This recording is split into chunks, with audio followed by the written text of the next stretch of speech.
सुप्रभात पिला माने तुम सब भल अछ। काली आम पाठ पढ़ी मन अच्छी क्या विषय पढ़ी पिले ना माछ विषय। माछ कौन खाए, माछ केउठी रहे, माछर विभिन्न अंश के कार्य करे ता सब मु तुमको जणाई तुम सब कर।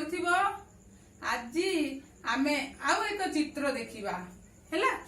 सेही विषय विज्ञान श्रेणी पंचम प्रसंग हैला कौन समस्ते एका परी नुहंती। कौन पिले समस्ते एका परी नुहंती।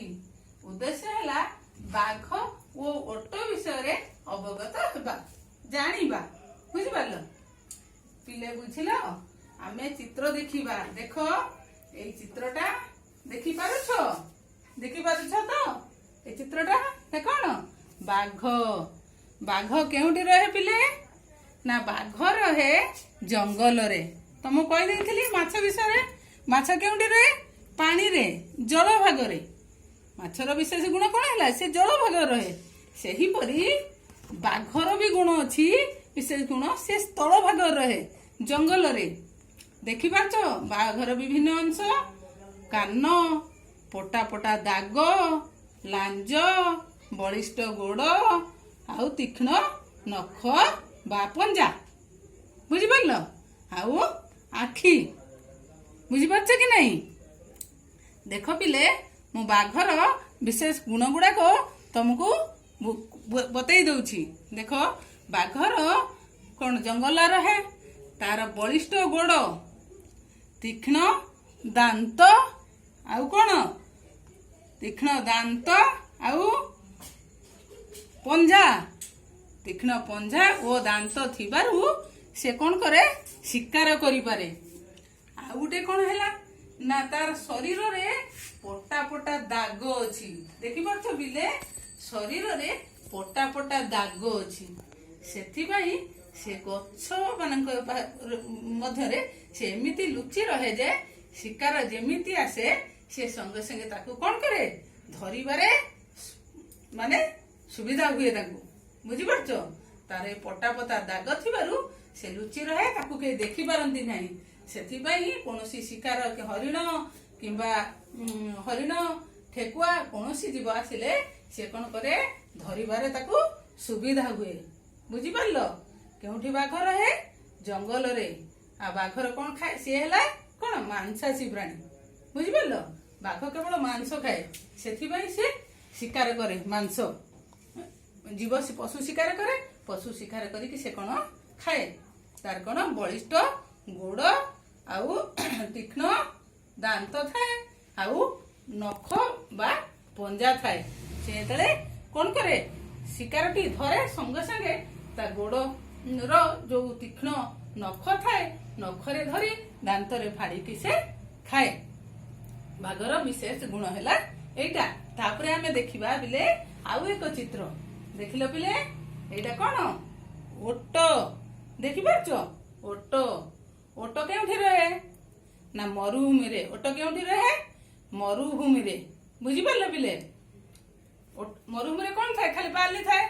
बाली रे आमे चलिले हमको कौन लगे पिले बाली रे चलिले हमको बहुत कष्ट लगे। किंतु ओट बाली रे चली पारे। काहे की चली पारे रे ओटर भी विशेष गुण अछि से मरुभूमि रे बंची पारे। देखो पिले ओटर पादटा कौन हुए ना ना ओसारिया ओ गोटालिया पाद हैला ओसारिया ओ गोटालिया। सेथि पई से बाली रे चलिले ता गोड़ पुती हुए नाही।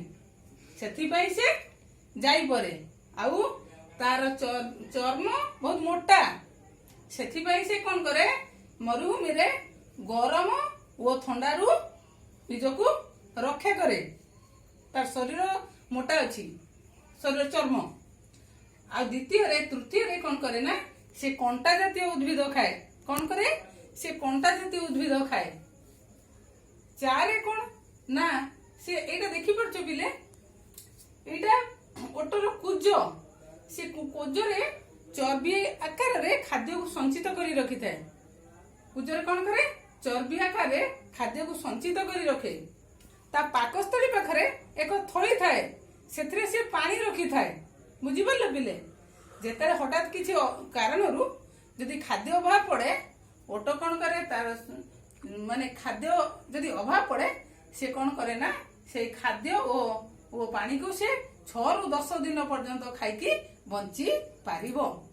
ବୁଝିପାରିଲ? ଏମିତି ଓଟର ବିଶେଷ ଗୁଣ ମନେ ରଖିଲ। କଣ କଣ? ତା ପାଦ ଓସାରିଆ ଓ ଗୋଟାଳିଆ ହୋଇଥିବାରୁ ସେ ବାଲିର ତାର ଗୋଡ ପୁତି ହୁଏ ନାହିଁ, ସେ ସହଜରେ ଚାଲିପାରେ। ଏକରେ ଗଲା। 2ରେ କଣ? ତାର ଶରୀରର ଚର୍ମ ଏତେ ମୋଟା, ସେଥିପାଇଁ ସେ ଗରମ ଓ ଥଣ୍ଡାରୁ ରକ୍ଷା କରେ ମରୁଭୂମିରେ। 3ରେ କଣ ନା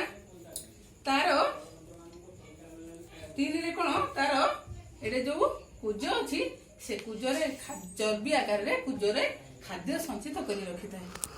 ଆଉ କଣ କରେ ନା ତା ପାକସ୍ଥଳୀ ପାଖରେ ଏକ କଣ ଥଳି ଥାଏ, ସେ ଥଳିରେ ସେ ଜଳ ରଖିଥାଏ। ଯେତେବେଳେ ତାକୁ ଖାଦ୍ୟର ଅଭାବ ପଡେ, ଯଦି କିଛି ଦିନ କୌଣସି ଦୁର୍ଘଟଣାରୁ ଖାଦ୍ୟ ତାକୁ ଅଭାବ ପଡେ, ସିଏ ତା ଯୋଉ ଖାଦ୍ୟ ଓ ଜଳ ସଞ୍ଚିତ କରି ରଖିଥାଏ, ତାକୁ ସେ 6 ରୁ 10 ଦିନ ପର୍ଯ୍ୟନ୍ତ ଖାଇକି ବଞ୍ଚିପାରେ। ବୁଝିପାରିଲ? ଆଉ ତ ମାନେ ମୁଁ ବହି ଦେଖଉଛି ପିଲେ, ବହିରେ ଅଛି, ଏଇ ଦେଖ ଓଟ ବିଷୟରେ। ଓଟ ଦେଖ, ଓଟର ଓଟ ତାର କୁଜଇ, ତାର ଲମ୍ବା ଗୋଡ, ଗୋଟାଳିଆ ଖୁରା। ବୁଝିପାରିଲ? ଏଇ ଲେଖା ଅଛି ବି, ତମେ ମାନେ ସବୁ ପଢିବ। ମୁଁ ତ କହିଗଲି। ତାପରେ ଅଛି ବି ବାଘର ବିଶେଷ ଗୁଣ ହେଲା ହଉଛି ତାର କଣ, ତାହାର ଗୋଡ ବଳିଷ୍ଠ ଶକ୍ତ, ତୀକ୍ଷ୍ଣ